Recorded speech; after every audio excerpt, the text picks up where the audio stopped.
Gipamahayag sa Davao Norte Police Provincial Office nga nakaubos ang ihap sa mga nabutahan og pabuto sa tibok probinsya sa Davao del Norte atol sa pagsugat sa bagong tuig. Kung diin aduna lamang duha ka mga individual ang natala sa tibok probinsya nga naangol sa pabuto kini human gisubay sa kapulisan. Ang mga ospital human sa selebrasyon sa eksklusibong interview sa XFM Dagom News Team kang Davao Norte Police Provincial Office Public Information Officer Police Lieutenant Vanessa Kibel ang maong datos natala sa Island Garden City of Samal nga nakagiagom og mild nga pag-angol tungod kinapiskan ang mata sa sparkler nga firecrackers.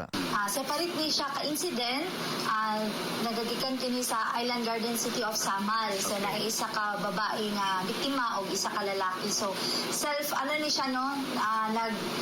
Pareho silang duha na nagpabuto o sparkling na firecracker o naigo ang ilahang mata. So, dugang ni Police Lieutenant Kibel nga naangkon usab sa tibok probinsya ang zero cases sa indiscriminate firing atol sa Christmas season o pagsugat sa bagong tuig. Kung diin, mapasalamaton kini sa tanang kapulisan sa probinsya ug mga sibilyan sa pakigkooperar aron makabot ang kalinaw sa selebrasyon. wala jud kita hinatali na indiscriminate discharge of firearms. So, kini pud usab hingpit ang ato ang kumpanya ani dili lang sa Davao Norte Police Provincial Office pero sa kinatibukan sa pulisya, no?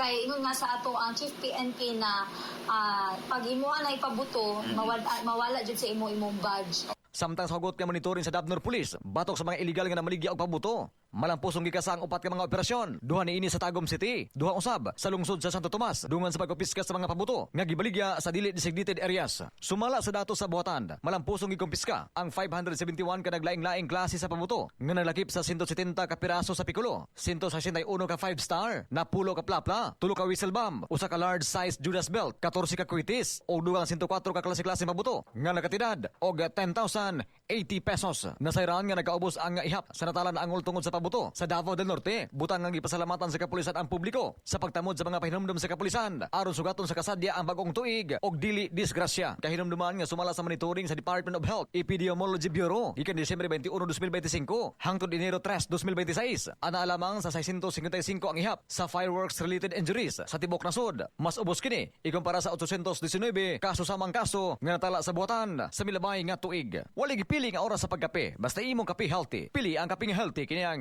Centon Plus Coffee Mix. Alang sa nakayusang Pilipino para sa Pilipinas, katropang Lara Sanyol, XFM News.